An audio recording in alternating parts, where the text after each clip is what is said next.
Howdy, I hope you're having a great day. Silver Trade here again with another video. GameStop has had some huge buys all week long. XRT's short interest is sky high, which is really exciting because XRT is moving almost exactly like it was back in November of 2020. And on top of that, FINRA margin debt just hit over 1 trillion for the first time. Each month it's been increasing by over 8%, which we also haven't seen since November of 2020 as well. But before we get into any of that, please remember, none of this is financial advice. We are not financial advisors, and this video is made for entertainment purposes only. On GameStop's website, we've got some more sweet buck exclusive branding going on. On their website, it says, "Silly gamer, these are only at GameStop," which really shows that they know their customer base. GameStop's utilization is at 75% right now.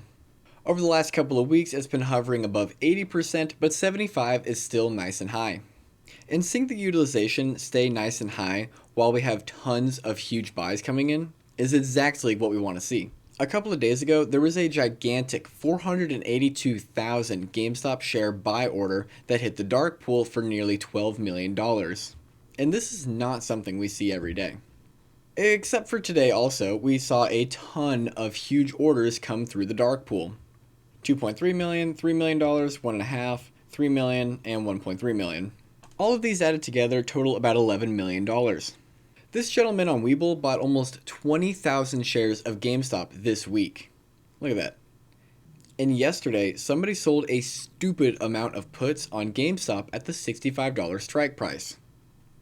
They could be selling these puts just to collect a premium, which would be bullish, but implied volatility is still relatively low. But maybe it could also be someone who bought all of those $65 puts a long time ago, maybe back in 2021, or maybe it was recently when GameStop was at $35 per share, and now they're just taking profits since GameStop has gone from 30 down to 24. And the other day on Barclays' official website, it was showing that GameStop had a $10.5 quadrillion market cap. If GameStop's market cap was actually that high, with 447 million shares in total, that would make each share worth $23.5 million. Let's not get ahead of ourselves, but who knows what the future has in store.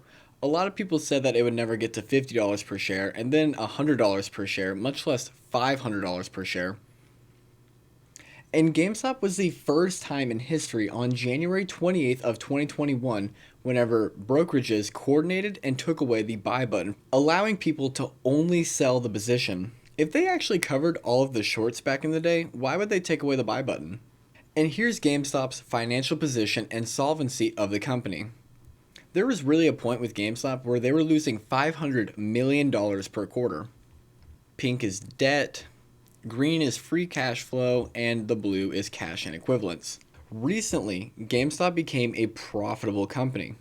You can see the little green bar is under the line, and now it's above. And it's slowly getting larger and larger.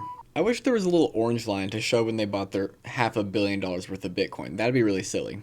And really, this isn't even caught up. GameStop now has, in cash and equivalents, over $9 billion. On this graph, it only shows about $6 billion.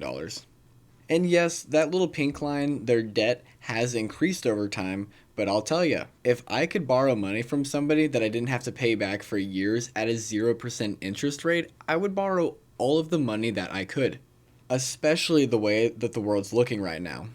Markets are going up, but the average family is hurting. A lot of companies pre-ordered product to stay ahead of tariffs and everything, but eventually those orders are going to start slowing down because people's spending is slowing down as well.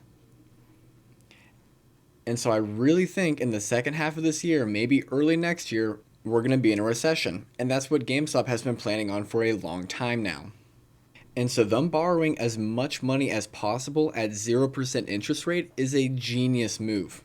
And when we go into the recession, the government's going to start printing money, making Bitcoin skyrocket once again. GameStop is playing chess while everybody else is playing checkers, and I love to see it. And at this point, we're really just waiting for them to announce the Push Start Arcade and to see what it's actually like. And I think that Push Start Arcade is going to dramatically increase their margins and their revenue. And we've talked about it before, like how companies, when they are turning around, have the ugly phases where their revenue cuts back because they're cutting down on liabilities and stores. but then eventually it hits a bottom and it starts increasing. We are in the early stages of that. And I can't guarantee that we're going to go into a recession or anything, but there are a lot of red flags that are pointing to that being the case. And if we do go into a recession, people are going to be more uncertain and less happy. One thing that uncertain and less happy people like to do is buy Pokemon cards, and that will be great for GameStop's revenue in the recession. I'm just joking, I'm playing. Don't do it. Don't do it. Thank you. Seriously though, we've talked about this before, and using bro math, if Pokemon cards really average 43% per year, everybody's going to want Pokemon cards, and that's why there's always lines out front of GameStop before they get their Pokemon card shipment. A lot of people who flip Pokemon cards boast about making six figures a year. And please don't go anywhere. We have way more important stuff to talk about. But really quickly, thank you so much if you made it this far in the video. If you wouldn't mind, please hit that like button and consider subscribing. So far for our challenge, we have raised over $100 for St. Jude's Children's Hospital, and I really appreciate it. And thank you guys so much for getting me over 1,500 subs. It has been an amazing last year with y'all. And I know every YouTuber says this, and I say it a lot, but I would seriously not be doing this without all of y'all's love and support. Thank you so much. Roaring Kitty last year was buying GameStop at $23 per share, and it is still a killer bargain right now at $23.50. And right now, XRT's short interest is at 900%. Okay, 897%, but we're just going to call it 900%. Who cares about XRT? A lot of the time when we talk about this, it doesn't lead to anything. Well, yes, but... Well, look, here's how XRT's short interest has slowly gone up over time. In January of 2024, it was at 140, 150, 300, 150. Look, it's in the low 100s, and then we go to 2 and 300. About halfway through 2024, it starts working its way up, and now it's more consistently in the 200% short. At the end of 2024, it starts getting into 300% short more and more. Long story short, XRT's short interest is just slowly snowballing over time, getting larger and larger, until it becomes a snowball that is just too big for any bank to hold. And this is another reason I believe we could be heading towards a recession. We just got a new high score. For the first time in history, FINRA member margin debt exceeds $1 trillion. FINRA margin debt is simple. This is how much money people are borrowing from brokers to YOLO into the market. But not just any people. We're talking about everyone using margin accounts at FINRA's regulated broker dealers like Robinhood, E-Trade, Webull, and TD. You name it. The higher it goes, the more people are buying stocks with money that they don't have, hoping to make a return on that money before the margin call hits. And since this number is public and reported monthly, when margin debt spikes to new highs, it means the market is on tilt. Everyone's over leveraged, and the rug pull could trigger a massive liquidation event. Basically, everybody knows that everybody is over leveraged right now, while the market is still pushing all-time new highs.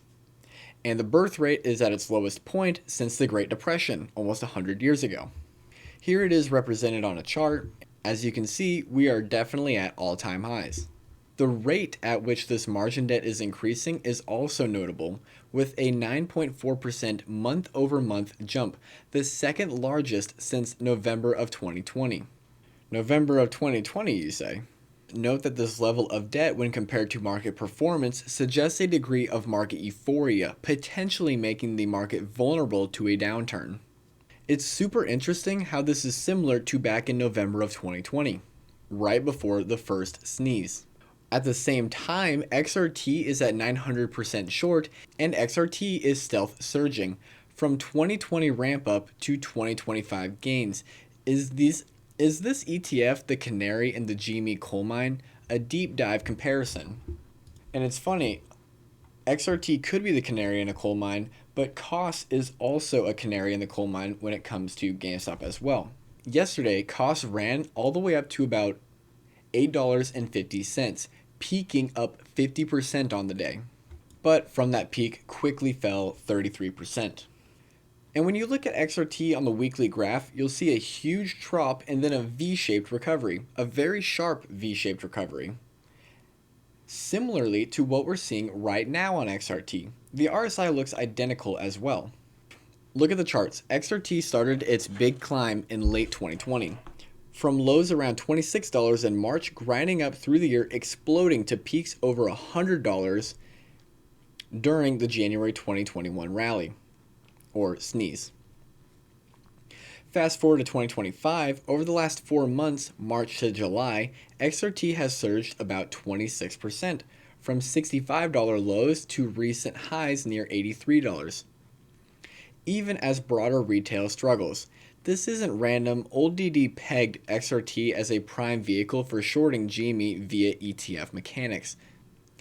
And now that I'm thinking about it, the Bank of Japan is going to decide whether or not to raise interest rates on July 30th or 31st.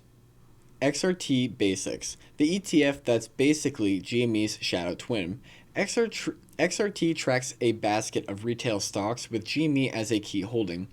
Only 1 to 2% weight, but for an ETF that is enough. Hedges allegedly abuse the creation and redemption process. Authorized participants create ETF shares by delivering baskets, including GME, then short the ETF or use it to locate shorts without directly borrowing. This hides massive synthetic pressure, leading to failures to deliver, extreme short interest, and correlated volatility when pressure builds. And like we just talked about, XRT's short interest is just slowly working its way up. And it looks like our boy Kenny was hanging out with LeBron, Savannah, and Jeff Bezos, getting turned up to Not Like Us. They didn't talk about how Kenny was there, but dang does that really look like him. And SEC filing Mark Heyman Robinson just signed a form for GameStop stock, Form 144, Notice of Proposed Sale of Securities. He sold 11,000 shares of his GameStop position. Don't worry about it. It seems like this is less than 10% of his total GameStop position, but this really makes me wonder. Does this mean that they're going to do another offering at their next earnings announcement? And we're just going to finish up with this. Larry Chang posted this today. During this tidbit on the power law from my chat with Mike on the Consumer VC podcast, I was thinking about a conversation with one of my partners when we exited Chewy in 2017. He noted that Chewy had returned more than every other investment in our history combined. And Larry responded that if we do our job well, there would be another great investment down the road that would return more than every other investment in our then history plus Chewy combined. That's how the power law works. He looked at me like I was crazy, and Larry stands by this statement.